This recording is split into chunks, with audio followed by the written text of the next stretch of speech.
République, chers collègues, Monsieur le Président de la Commission électorale nationale autonome, Monsieur le Président du Conseil national de régulation de l'audiovisuel, Monsieur le Directeur de cabinet, Monsieur le Directeur général de l'administration territoriale, Monsieur le Directeur général des élections, Monsieur Birame-Sène, Monsieur le Directeur de l'automatisation des fichiers, Mesdames et Messieurs les directeurs et chefs de service, Mesdames et Messieurs les responsables des partis politiques légalement constitués que vous êtes, Mesdames et Messieurs, je vous remercie vivement d'avoir répondu à l'appel de la nation.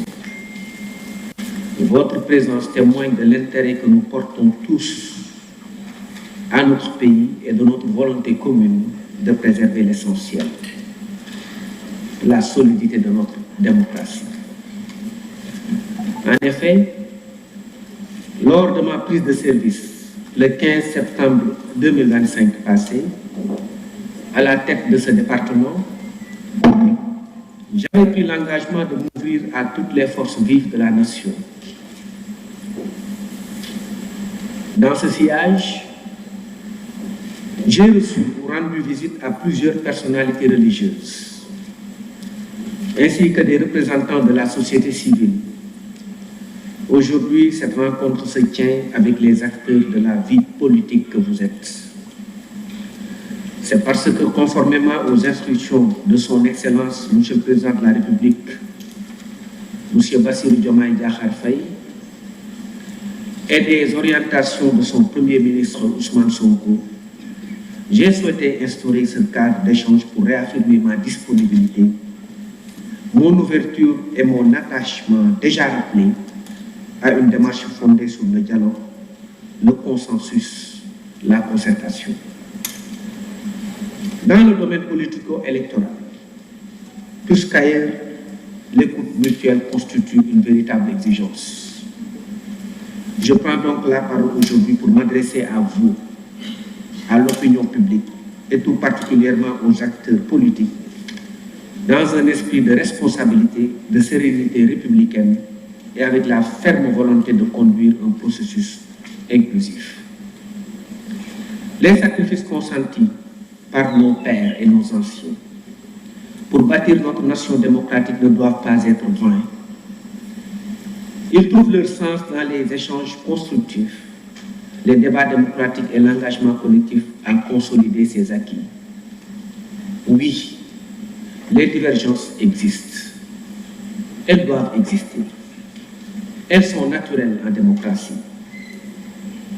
Mais elles ne doivent jamais nous éloigner de l'essentiel, l'intérêt supérieur de la nation. Ce qui nous rassemble doit être plus fort que ce qui nous oppose. La rencontre d'aujourd'hui illustre cette volonté commune de construire ensemble, dans la responsabilité des réponses aux défis qui nous interpellent. La démocratie demeure un édifice fragile que nous avons le devoir de construire ensemble et de protéger. La démocratie exige rigueur, retenue et sens élevé de l'État, de la République et de la citoyenneté. Les compétitions électorales sont des moments déterminants de la vie démocratique. Les compétitions électorales sont des fêtes. Elles doivent demeurer des espaces d'expression démocratique et non des sources de tension ou de fragilisation de notre cohésion nationale. Elles ne sauraient en aucun cas servir de prétexte à la déstabilisation ou à l'affaissement de ce que nos anciens ont pu construire, génération après génération. J'ai écouté avec attention les inquiétudes exprimées avant même cette rencontre, notamment celles relatives à l'insuffisance de concertation dans le processus électoral en cours. Je tiens à vous assurer que notre objectif demeure l'organisation d'élections libres, transparentes et inclusives, dans le strict respect de nos lois et règlements. Au nom du Président de la République et du Premier ministre, Je réaffirme que notre action quotidienne s'inscrit et s'inscrira dans une dynamique de restauration de nos valeurs, parfois mises à mal lors des compétitions électorales, vous le savez, mais essentielles à la réussite des réformes engagées. Je vous invite à dépasser nos divergences ou à tout le moins à les transformer en une force collective, une énergie capable de renforcer nos acquis et de faire rayonner notre pays parmi les nations respectueuses des droits fondamentaux et porteuses d'espérance. Les réformes électorales engagées ne visent aucunement à favoriser un cas. Elles ont pour objet de moderniser notre système électoral, de sécuriser le vote de chaque citoyen, de renforcer le caractère inclusif, d'assainir les compétitions et d'améliorer la fiabilité surtout de nos fichiers. À ceux qui n'ont pas répondu à notre invitation, quelles qu'en soient par ailleurs les raisons, je respecte votre position. Je réaffirme que la contradiction est cependant source de progrès. Nos portes vous resteront ouvertes. À ceux qui doutent, je dis venez débattre. À ceux qui critiquent, je dis venez critiquer. À ceux qui proposent, je dis venez proposer. Ne fragilisons pas ensemble ce que nous avons mis des décennies à construire. Le rôle de l'opposition est un rôle légitime. Il s'agit de questionner. Le rôle de ceux qui gouvernent est de gouverner. Mais nous avons en partage une même responsabilité, protéger le Sénégal. Notre ambition est claire. Organiser des élections libres, transparentes et inclusives. Un engagement ferme. Une exigence républicaine pour nous tous.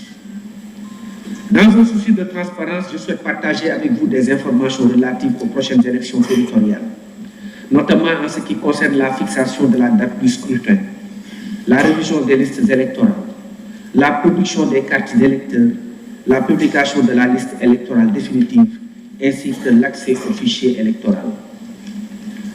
Sur la fixation de la date des prochaines élections territoriales, je tiens à rappeler qu'aucune disposition du Code électoral n'assujettit l'autorité compétente, c'est-à-dire le président de la République, à un délai précis pour la prise du décret y afférent. La loi prévoit plutôt une période au cours de laquelle ces élections doivent être organisées.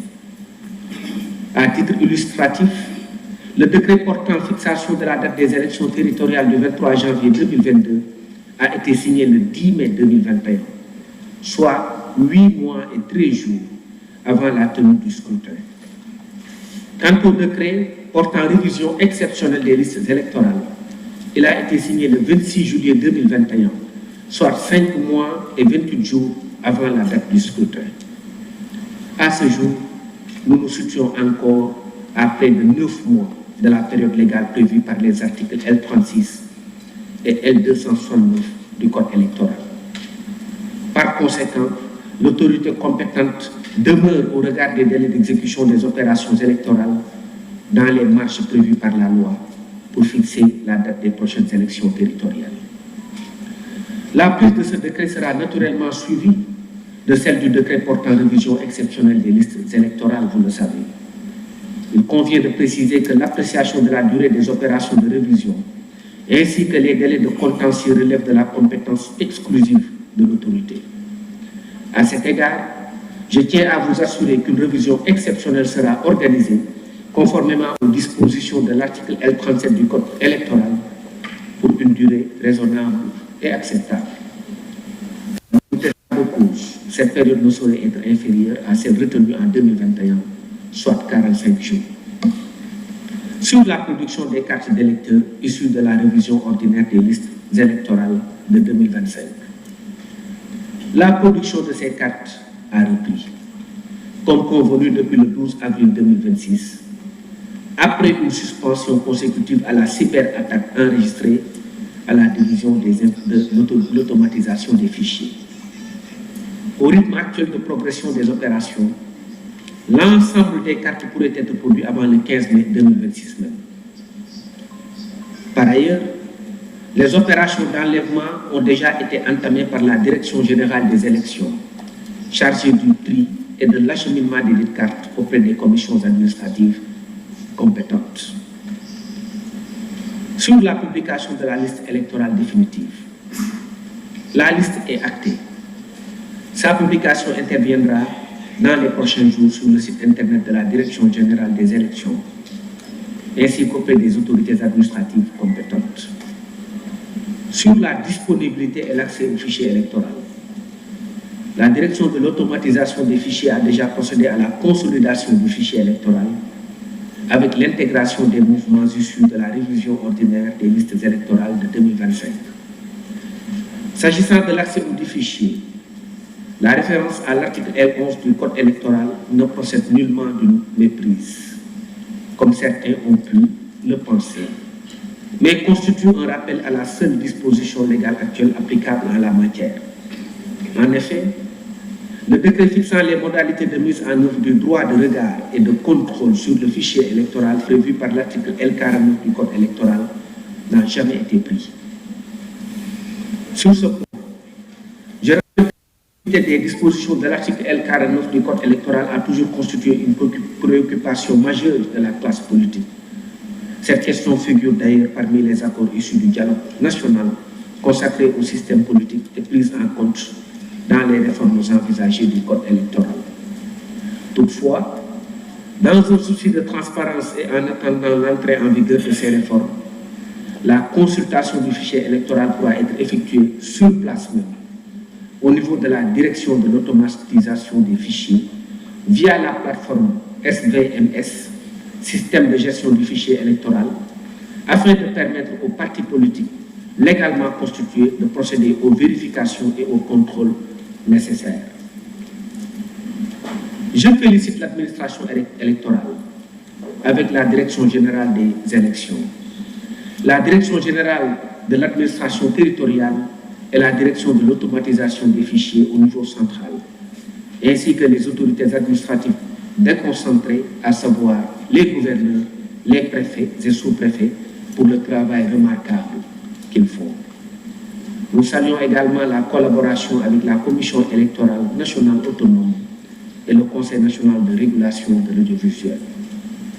À la lumière de toutes ces considérations, j'invite l'opposition et ensemble la classe politique à faire preuve de tolérance et d'esprit de concertation. Le débat démocratique est l'oxygène de la démocratie. Les critiques sont légitimes, elles sont nécessaires, elles doivent être constructives. Notre responsabilité à nous est de gouverner, de vous protéger, de bâtir, mais aussi d'accepter la contradiction. Le peuple nous observe et attend de nous de la hauteur. Vive le Sénégal, vive la République, vive la démocratie. Je déclare la séance ouverte.